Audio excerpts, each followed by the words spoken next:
Welcome, ladies and gentlemen, my name is Sunesha and we are creating a map for city skylines. Today we're gonna work with the bumps and get some nice craggy structure to flat areas, because we don't want every area to be super flat, because that would leave it very boring. Some areas we really want to be flat, so let me first start the episode by going underwater and see how it is and going under the map. That was an interesting effect. We can see how everything looks from under. So yeah, let's watch what I've been doing between episodes. Well, ladies and gentlemen, this is what I've been doing between episodes. I'm actually trying out different methods of how to set in freeze. Here we can see the more paintbrush approach, where you use a big brown paintbrush to paint big areas. It leaves its I think it doesn't really look natural. I think certain areas does, like this area turned out very well, but I think I can use it in conjunctions. So I was just trying, because I was looking at different paint and I was looking at different maps, and I thought this guy is using the paintbrush. But what I prefer is my own method, which is kind of copied from the original City Skylines map, with this more diversity of freeze and hand placing thing, as which leaves a much more organic look, I think, and it looks beautiful zoomed out too, and it gives detail to this very flat map with the different height differences. As you can see, this kind of turn out to the different chunks. It looks good at places. I think it's it kind of looks good here, but if you do it in a too large area, it kind of gets uniform and it doesn't look organic. So I think I will be using that method. I've also worked with this mountain here and just touched it up a bit. So yeah, that is what I've been doing between episodes. I have to remember, this is actually my first really map in City Skylines, so I'm still trying different methods and have to evaluate them. Okay, so let's get to the task at hand. So the first area that I want to crag up is already cragged up a bit here. We can see here is cragged up here and is crag. I want this area is way too flat too. Look at this. This is not inside a volcano. It is just like inside a mountain range. We don't want that look. We want a different look for this here. We want to crag that up. So how can I keep my gentle slopes and so on without destroying it? I could high paint in some bumpiness, which I have done over here. Let me show. I've already tried out different methods of painting it in very low strengths in random patterns, and this is how it turns out. So the important thing is that we want to keep the slopes not too big. As you can see there, a car. As you can see here, the car can drive over here without problems, but if he goes up there, he has to go for a very big slope like that. So we want to keep that slope here. That's a fine slope. It's quite gentle, so we can go up and down there, but I still want to crack things up and still keep my hand-painted work. So how do I do that? First of all, this is a perfect task for Wilbur. So first of all, I need to export my height map. You can watch my earliest episodes, how to import and export your height map. I've already done this, so for time-saving purposes. Well, ladies and gentlemen, here we have my height map. This is my map. Look, this is my non-edited version of the current state of the map. You can see the different areas, and this is the island we want to work on. So if you zoom in here, it's a little bit wonky because it always starts in the upper left corner. So zoom in, and then we zoom out. That was too far. Is it good that I have good knowledge of my own map, that I've spent like 200 and more I haven't really counted the hours, but yes, it's more than 200 hours.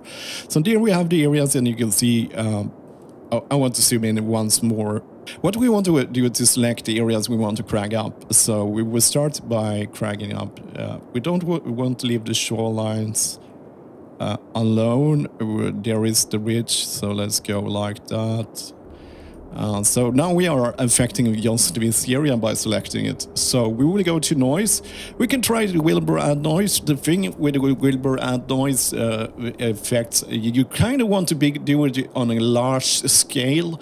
So by doing this on a very small scale, it will not give a lot of noise.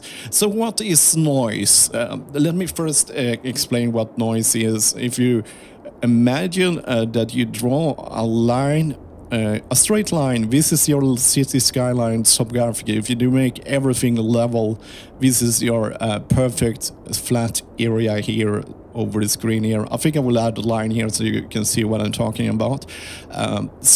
This line, if there's no noise to it, it's kind of like an audio signal too. When you get noise to it, what happens that it will get random bumps. Noise is random bump ups and downs. Random if they are in a pattern that is that can be a hum or something else if you talk audio and stuff, but let's not get into much. But what it does, what noise does is adding random differences at random places. So the more random it is, but we want it not to be too random, otherwise we will end up with very crazy stuff. Let me just explain I think I can demonstrate a very crazy stuff. So if you like put 50%. This is like what it looks like, how noise, if we add a variance of dips and highs of 50% differences. So yeah, as you can see, it turns out here. Let me show you how it looks in the map too. It's always good to visualize things. I like to do it for learning myself. So what I usually do is I always name my maps after what I'm going to do. I'm going to do noise, and then I have a noise Wilbur with W afterwards. That way I don't confuse the difference of the original or not. So let us see the crazy noise, and we can see what noise does when it's really crazy. This is probably not effect. Maybe this effect you want, but maybe not. But this is how the noise would look if we added such a high difference between but what it kind of does is kind of grabs this value, and then it added 50% more. So the variance between this is this value. So if this value is 90, it will go 45 up and 45 down. And it's kind of the highest and the lowest random noise will go. That's why this is kind of level. And this is helping us a lot in this situation, because we don't want to introduce too big changes. So by adding noise, we can introduce changes without getting too big differences here. But you can see it's going down there. So let's go back to the original again. So cool. So that's how noise works. But so we can use this. We can also. I wonder how will I mean. I'm not sure. I'm not very good at map. Let's just go crazy. It didn't do anything. I thought I'm gonna go fourth because the Wilbur noise is very organically placed. The noise is very nicely placed, but I think I need a much larger. I thought I can maybe force it to do something, but I wasn't not sure what mean means. Means isn't that the zero variance? Like, I think a variance, isn't that how in grayscale, this is like a 60-bit grayscale, so if I put 500, it should I can actually use Wilbur. Let's see how different this noise look. I always like the Wilbur noise, it's very nice looking. So let's see how it turns out in the game, just to see some difference. So, but I think Wilbur is more exact than percentage. The percentage, yeah, you can put percentage on very small, like 1.2 and 2, 2, 2, 3, 4, 5, 6, but then you will just introduce a lot of rounding errors. And as you can see, why I prefer the Wilbur noise ones, it has a lot or more organic look to it. As you can see, the patterns and the created there. I think we can actually work with this Wilbur in this case. I always use the percentage ones, but I think they looks a lot better. Let's go back again and just and add a lot more, so we can get let's double the height so we can really see what it does. We want to see we really want to see the changes so we can make a bit more informed decision, because random noise is very nice because it's random, but some order to the randomness is always preferable. So yeah, let's get rid of the topographic also. I like the Wilbur version. I think we will go with Wilbur Nelson, but very subtle. We want to go very subtle here. So Wilbur is, as all Wilbur filters, is using the values. Oh, I can't remember. I think it's like 24,000 values, or is it 36,000? Something like that. So a variance between 1,000 is not very big. And this is also for using the sea level. So you can set your sea level here. If you can find out your Wilbur sea levels, is I think it's around 3,000. If you on my map, yeah, you have to. Yeah, it's a hard to use tool, so you have to experiment more. But let us go with 250 and see.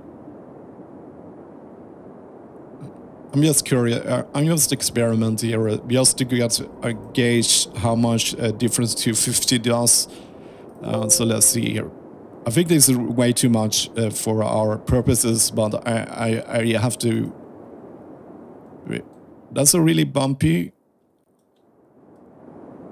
Let's see the topography. It still keeps the sum of the shape. So if we have that value, we can probably find the perfect. It would be. I would like to have random noise that was leaving the sum of the signal, like a spot, was not affected. That would be interesting. But you can always smooth it out in certain areas if you want to. So let's go with 125. Yeah. So Wilbur is super exact. So 125, and save as. So Wilbur is super exact because you're actually working at such great values. I think it's 8-bit. I think it's like some 8-bit is like this grayscale of 8-bit is 256.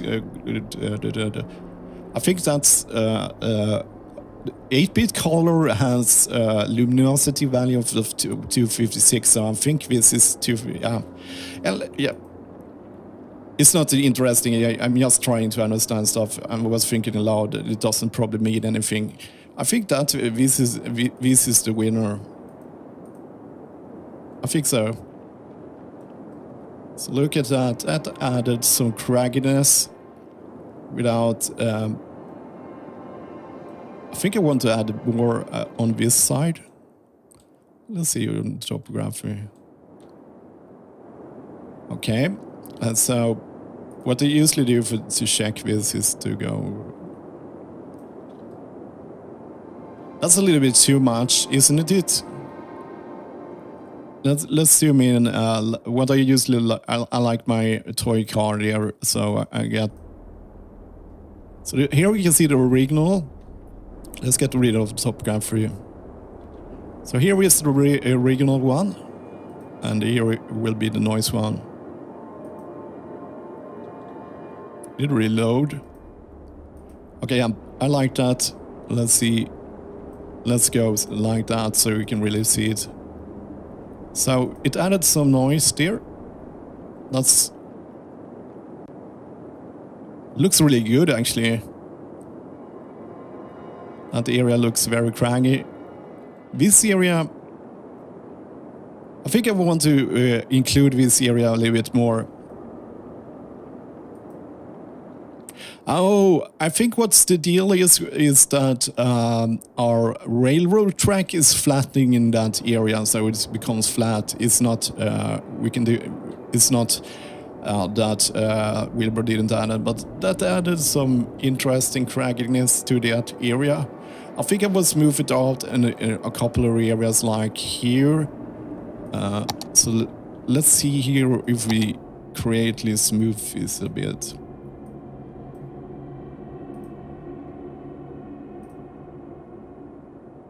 I want to go very low. Just a touch to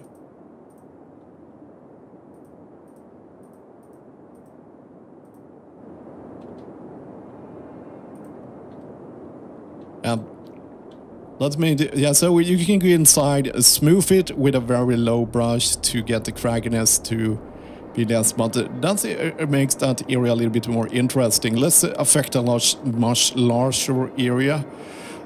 Okay, so if I do something like this now, for example, I've smoothed out, it will not be in my original one, so yeah, I have to redo that. So let's concentrate on what we can do with Wilbur. So this area is a good candidate for Wilbur noise. Okay, so we have selected the area, so let's add some noise.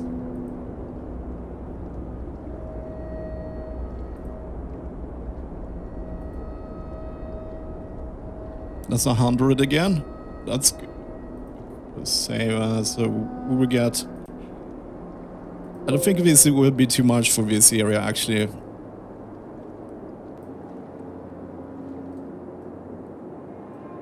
But look at this. It looks already better. It's a little bit more craggy. Let's see how the topography is here.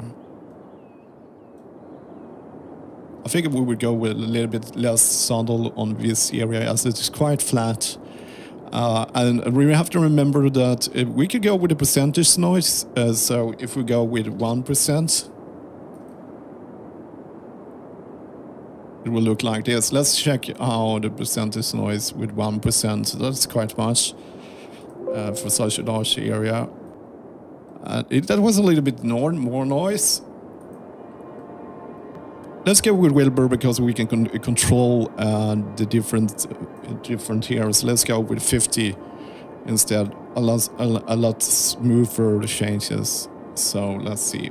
That's a little bit smoother, and it's still bumpy. It's still bumpy, but it's not super bumpy. And this is just visible in this light condition, but it has at least. If we look at the topography, we can see it's kind of wavy like that. I think we can go with even. I think we can go even less. Let's try less on this area. I would want to like to have the noise a little bit smaller. What's this? Oh, exceptional. Okay, let's try that. Exceptional. Yeah, it really. I don't know. But okay, let's save this first. So what did it do? I don't know. It didn't. I think exceptional curve is that it's super weak in the beginning and then it gets stronger. I think that's how exceptional curve works. It didn't do. Let's go with a uniform. But uniform. You type uniform exceptional Gaussian. Let's try that. That's interesting. It can look promising. Let's save that and try Gaussian algorithm. Instead for uniform, it's like it will place every noise very uniformly, which is, yeah, this one seems to be non-uniform. It's very yeah, it's a different how it places the noise in your. I think the uniform is better because it doesn't create a pattern. It doesn't create a very visible pattern to the noise, which works very well there. The uniform works kind of good there, but yeah, Gaussian works good. So let's dial it down a bit to 40. I think I have to. It's still very uniform as we are affecting such a large area, but it looks a little bit less uniform than in a uniform pattern. So let's see here. I think if I dial it down a bit again, I could make the differences to be a little mean zero. So I think mean means 0. So that's the baseline. I'm just guessing here. I think that's the baseline. So if I put it at -0, it will start adding noise. And we will get rounding errors if we get too small. But yes, I think that is what we're going for. Yes. That means I made it so weak so it is not effective in certain areas. So if I'm just curious what will happen if I smooth it in certain areas here. We are like there. A bit flatter. So yes, I can strictly this shows to smooth a little bit at random. I will smooth this area out here. And I will smooth this out here.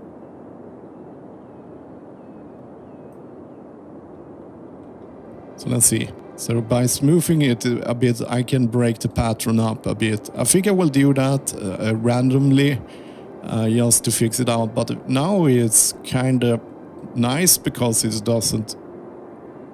not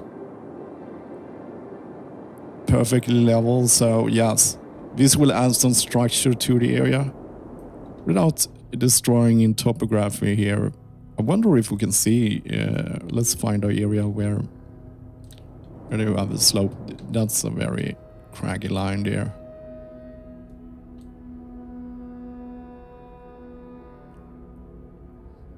Yes, it's not super flat. I like that. You can see it's bumping up here and there. And the camera is bumping a little bit. So yes, we have done what we are. It's just a small difference. I think I have to add noise to these sides too. But yes, I just want to show you how you can add some structure with help of Wilbur without have to doing all the groundwork. So you can get a little bit more interesting bumpy areas without destroying your slopes. Okay, I think now that this kind of gives me an idea how to work on that area, so I would probably crank it up a bit more, add some more cliffs there. But yes, it's a never-ending story, but I think this is a lot interesting, more interesting. Let me show you with and without. So we have noise. This was the original. And we have just the small bumps. And look at that island there. Just a small amount of noise. Very subtle. And probably it will not be. Most people will want to build stuff here, but yes, at least it's not so boring while it's not nobody is building there. And of course, I haven't decorated this part with trees and stuff, so it looks very bare. And I still think I need to work a bit about on these cliffs here. I like the design over here. Yeah. Okay. You could probably use Wilbur too, but sometimes I want to hand-paint things in. So that was everything for this episode, and as always, thank you for watching.